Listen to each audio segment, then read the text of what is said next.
میرے بھائیوں، اللہ کے احسانات کے بعد اور اللہ کے نبی حضرت محمد الرسول اللہ صلی اللہ علیہ وسلم کے احسانات کے بعد اگر ہم پر سب سے زیادہ کسی کے احسانات ہیں تو ہمارے ماں باپ کے احسانات ہیں، اور ماں باپ سے بڑھ کر دنیا میں کوئی دولت نہیں ہو سکتی۔ ہر نعمت کا بدل موجود ہے، بیوی کا بدل موجود ہے دوسری بیوی، بیٹے کا بدل موجود ہے دوسرا بیٹا، بھائی کا بدل موجود ہے دوسرا بھائی، لیکن ماں باپ ایک ایسی نعمت ہے جس کا کوئی بدل نہیں ہے۔ اور حدیث میں نبی کریم صلی اللہ علیہ وسلم نے یہ بات بھی بیان فرمائی، جبریل امین نے فرمایا ہلاک ہو جائے وہ شخص، تباہ و برباد ہو جائے وہ شخص جس کے ماں باپ موجود ہیں اور وہ ان کی خدمت کر کے اپنے اوپر جنت کو واجب نہیں کر لیتا۔ ہمارے نبی حضرت محمد الرسول اللہ صلی اللہ علیہ وسلم نے فرمایا آمین۔ میرے بھائیوں اور میری محترم مائیں اور بہنیں، ہم نے ماں باپ کے مقام کو کیا مقام سمجھا ہے؟ ماں باپ کی کیا حیثیت ہمارے دلوں میں ہے؟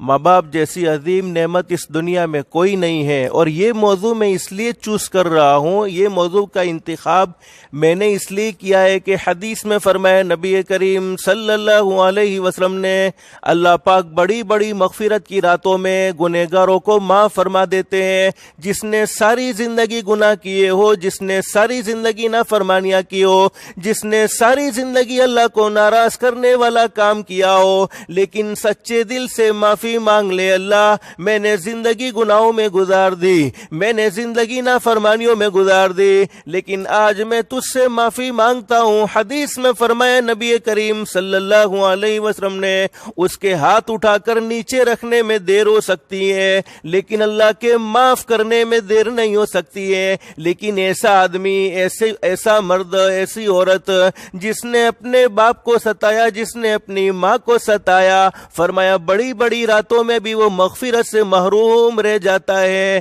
یعنی بڑی بڑی راتوں میں بھی اس کی مغفرت ہوتی نہیں ہے۔ میرے بھائیوں، ہم سب کو ہمارے نبی حضرت محمد الرسول اللہ صلی اللہ علیہ وسلم کے فرمان پر عمل کرنے کی اللہ پاک ہم سب کو توفیق و سعادت نصیب فرما دے۔ اور دنیا کی زندگی میں کوئی انسان بنتا ہے، اللہ پاک کسی انسان کو سنوارتا ہے، کسی انسان کو چمکاتا ہے، کسی انسان کو بلندیاں نصیب فرماتا ہے، وہ بھی ماں باپ کی دعاؤں کا صدقہ ہے۔ میں نے کل آپ کے سامنے ایک اللہ کے ولی کا ذکر کیا تھا، حضرت اقدس مولانا مفتی سعید احمد صاحب پالنپوری نور اللہ مرقدہ، اللہ ان کے درجات کو بلند فرمائے، کروٹ کروٹ مغفرت فرمائے، جنت الفردوس میں اعلیٰ سے اعلیٰ مقام نصیب فرمائے۔ ان کی موت کا غم امت کے اندر سے نکلتا نہیں، میں خود اپنے اندر محسوس کر رہا ہوں۔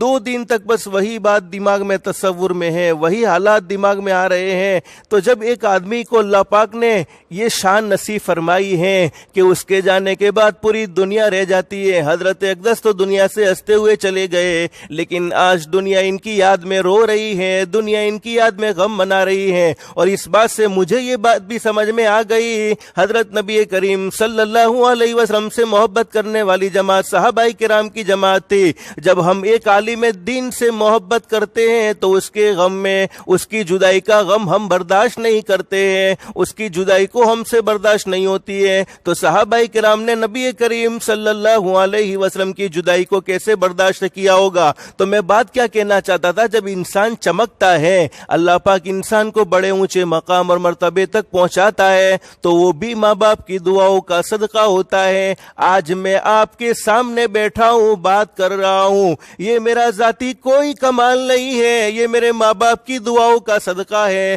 ہر انسان جتنے بھی اونچے مقام اور مرتبے تک پہنچتا ہے، وہ اس کا ذاتی کوئی کمال نہیں ہوتا، ماں باپ کی دعاؤں کا صدقہ ہے۔ لیکن ہمیں اپنے ماں باپ کی قدر نہیں ہے۔